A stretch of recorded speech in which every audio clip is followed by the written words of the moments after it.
Email ద్వారా రజని రాస్తున్నారు. శీఘ్ర వివాహ ప్రాప్తికి ఆచరించాల్సిన నియమాలు ఏమిటి వివరించండి అంటూ రాస్తున్నారు. ఎంతోమందికి ఈ సందేహం కలుగుతూ ఉంటుంది. ఎన్నో మార్గాలు మనం చెబుతూ ఉంటాం. ఒకటి, మన జాతక చక్రంలో ఉండే లోపాలను తెలుసుకొని వాటికి పరిహారాలని పాటించడం.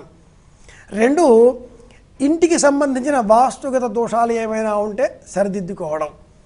మూడు, ఇవేవి కావండి, జన్మాంతరంతో వచ్చిన కర్మ ఏదో ఉంది అని అంటే దానికి సంబంధించిన దోష పరిహారాలు చేసుకోవడం. వీటన్నింటికంటే కూడా మించి గణేష శాంతి, వినాయక శాంతి అనే ప్రక్రియ ఒకటి ఉంది. చాలా సంవత్సరాల క్రింద ధర్మసంధ్యాల కార్యక్రమంలోనే ఈ సమాధానం కింద నేను ఆ విషయం కూడా చెప్పి ఉన్నాను. శాంతి కమలాకరం అనే గ్రంథంలో వినాయక శాంతి అనే ఒక ప్రక్రియ ఉంది.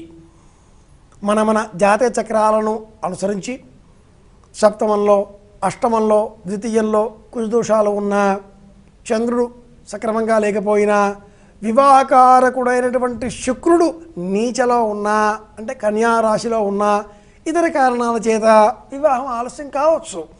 ఇలాంటి అనేక సందర్భాలలో లేక తెలియని కారణాలలో అన్నింటికీ కూడా వినాయక శాంతి అనే ప్రక్రియ మనకు శాంతి కమలాకరం అనే గ్రంథంలో చెప్పబడి ఉంది. దాని ప్రకారం అమ్మాయిని లేక అబ్బాయిని కూర్చుండజేసి కలశారాధన చేసి ఆ కలశంలో అనేక వరుణ సూక్తాలతో వరుణదేవతను ఆహ్వానించి ఆ కలశంలో ఉండే నీటితో పంచపల్లవాలు కలిపిన ఆ నీటితో అప్పుడే ఆ అమ్మాయికి కానీ అబ్బాయికి కానీ అభిషేకం చేయిస్తారు, స్నానం చేయిస్తారు. అక్కడే ఆ పిమ్మట విహితమైన ద్రవ్యములను దానం చేయిస్తారు.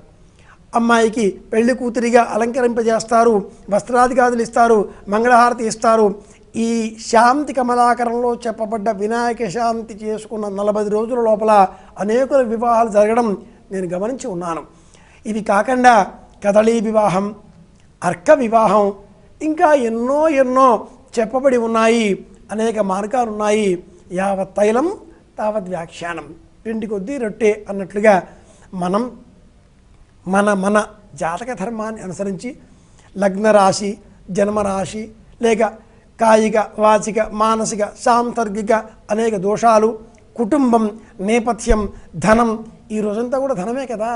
ఇన్ని కారణాల చేత ఎన్ని చేసినా కూడా ఆలస్యమేనండి అనుకుంటే చిట్ట చివరి ప్రయత్నంగా ఈ శాంతి కమలాకరం అనే గ్రంథంలో చెప్పబడ్డ వినాయక శాంతిని ప్రయత్నం చేసి చూద్దాం. ఇందులో గణపతి సగం, ఆంజనేయ స్వామి సగం ఇలా కలిసి ఉండేటటువంటి చిత్రపటానికి అభిషేకం చేస్తారు. ఈ రూపానికి అభిషేకము అర్చనాదికాదులు చేస్తారు. కాబట్టి ఈ దేహంతో చేసిన పాపాలు లేక గత జన్మలో ఈ జీవుడు వేరే దేహాన్ని ధరించినప్పుడు చేసిన పాపాలు ఏవైనా పరంపరగా వచ్చేవి, జీవపరమైనటువంటివి, కుటుంబపరమైనవి, ఇవన్నీ కూడా తొలగించేటటువంటి శక్తి వినాయకుడికే ఉంది. కాబట్టి వినాయక శాంతి. వినాయకుడి పెళ్ళికి 1000 విఘ్నాలు అంటారు కదా. ఆయన కదిలితే ఆ వినాయకుడి అనుగ్రహం ఉంటే మహా వాళ్ళకు కూడా పెళ్ళిళ్ళు అయిపోతాయి. కాబట్టి వినాయక శాంతి అని కూడా సంప్రదాయం చెబుతుంది.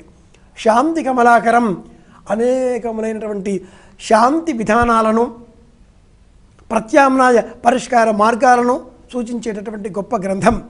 దాంట్లో ఇలా ఆలస్య వివాహాలకు చెప్పబడ్డ సులభమైన ఉపాయం ఇందాక మనం చెప్పుకున్నట్లుగా వినాయక శాంతి. అమ్మాయి రజని, ఈ శాంతి చేస్తే నీకు క్షేమం కలుగుతుంది. అందరికీ కూడా ఇది క్షేమం కలిగించేటటువంటి